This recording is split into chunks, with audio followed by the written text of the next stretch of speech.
A couple of months ago, actually probably several months ago, I released a video in which I talked about my least favorite tropes. Chief among them was and is the Chosen One Trope. Today, I will specifically be talking about the Chosen One Trope. I'll talk about what it is, why I don't like it, and whether or not I think that it is redeemable. So let's go ahead and dive right into that, beginning with what in the world is the Chosen One Trope? But I am the Chosen One.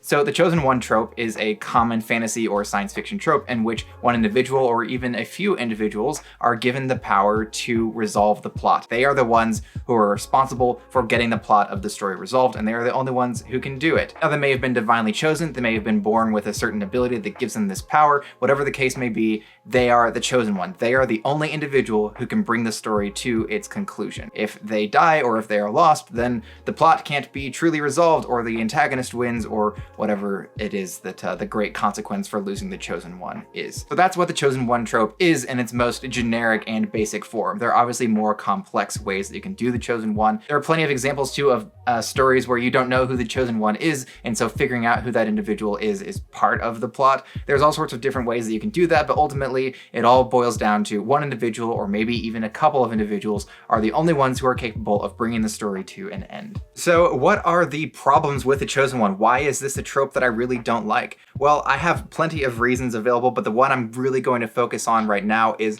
predictability. Stories featuring the chosen one are extremely predictable. You can usually tell how the story is going to go, what the beats are going to be, etc., etc. And even the attempts that some stories feature to subvert the chosen one trope can come off as half-hearted and lazy. The most common one that I see is at the very end of the story, or close to the end, it's revealed that there wasn't a chosen one all along, or the prophecy was fake, or something along those lines where, well, really there wasn't a chosen one, but we made the chosen one a thing anyway because of reasons. There are really good examples of this, but I don't want to give them away because of spoilers. I've even read some recently where that was the case, where the author subverted the expectation that there was a chosen one in the first place and made the prophecy a fake. I'm not going to spoil it for anybody because I get that some people might be surprised by that twist. I never have been. I can almost always see it coming, and sometimes I'm really just sitting there hoping it's coming so that the author is at least trying to do something interesting. So I stated that the chosen one trope is predictable, even when the author tries to subvert the trope in ways that I find to be actually pretty common and predictable as well. But what is it that makes the chosen one trope so predictable? Well, let's look at it at face value. Right from the beginning, when you know there's a chosen one, you pretty much know what the plot of the story is going to be. This individual has been chosen to do this thing. They're probably going to succeed in that task. Yeah, sure, journey before destination and other B-moneyisms, but personally, I don't like knowing what my destination is either. I don't like knowing how the story is going to end or how it will play out. I like enjoying the journey and also being surprised by the way the story takes turns and twists. A great example is Lord of the Rings. Frodo has to take the ring to Mordor. You know the rough and approximate beats of the story. Frodo is going to get the ring. He is probably going to bring it to Mordor. He is probably going to destroy it. And that trend of telling you how the story is going to play out has continued throughout fantasy and science fiction for a very long time. You are told, often right from the beginning or in the very early for crying out loud.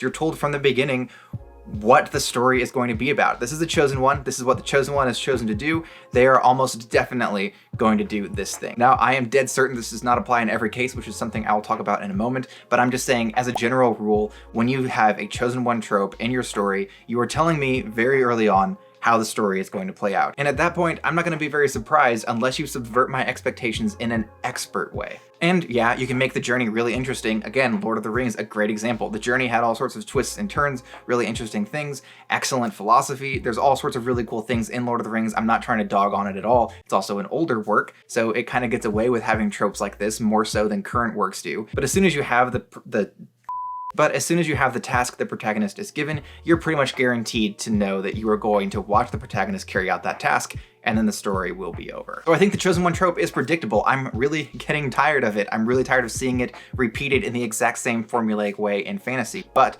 do I think that it can be salvaged? And the answer is yes. I beg your unbelievable pardon. I actually think just about any trope can feasibly be salvaged if it is done in a masterful and artful way. My personal opinion is, why would you try? Because the market is already oversaturated with this, so why would you add your unique subversion to the mix when people are going to look at it, see, oh, it's a Chosen One trope, and they're going to put the book down? me being one of those people unless someone personally recommends the book to me. So let's say that you do have a chosen one as part of your book. How can you make that more interesting? The first and most obvious solution, in my opinion, is to just kill the chosen one. They're done. They were the prophesied one. They were going to do the thing. They were the only one who could stop the ultimate evil, and now they're dead. How are they going to continue on? Make that a shocking moment where my expectation is the protagonist is going to live and is going to carry out the task. Subvert that expectation and do it early on, because otherwise I'm not going to keep reading your book once I realize it's a chosen one book. Show me that, hey, the chosen one is gone, and now we have to figure out how to combat this evil, and can we even combat this evil because the prophecy says we are going to fail. That sounds like a much more interesting story than you're going to succeed because the prophecy said the chosen one is going to do the thing. So show me that. That, honestly, it would be an excellent subversion. I'm sure that there are already examples of books that do this. Feel free to drop a recommendation in the comments. I just want to pop in here and say, don't then have a different person be the chosen one, let alone have a different person wind up being the chosen one all along or some crap like that. The point is, there was one chosen one and the chosen one is gone now. That's the end. That's the chosen one is done, and now I have to find another way to succeed. That's what I'm saying. Additionally, it's important to note that this trope can obviously be subverted in tons of ways. The real question is, can it be subverted well and in a way that makes the story engaging despite the chosen one trope? And I don't really think that there are a lot of ways besides the one that I just listed that you could make the chosen one trope more interesting. I kind of like what Wheel of Time did with you not knowing exactly who the chosen one was until later on in the story. And there are plenty of other examples of things similar to that where you're just not sure who the chosen one is, or you're not sure what the chosen one abilities are, or better yet, you're not even told that there is a chosen one until later on in the series. All of these are great ways to subvert that expectation. So I think that it is possible to subvert this and make things a little more interesting and add some more intrigue to the story without giving me the plot of your story right away. But ultimately, once the chosen one is introduced and once you are told what the chosen one is prophesied to do, I kind of know how your story is going to play out. And at that point, do I love your characters enough to keep reading, or do I love your prose enough to keep reading? It depends. But unless a book was personally recommended to me, if I pick up a book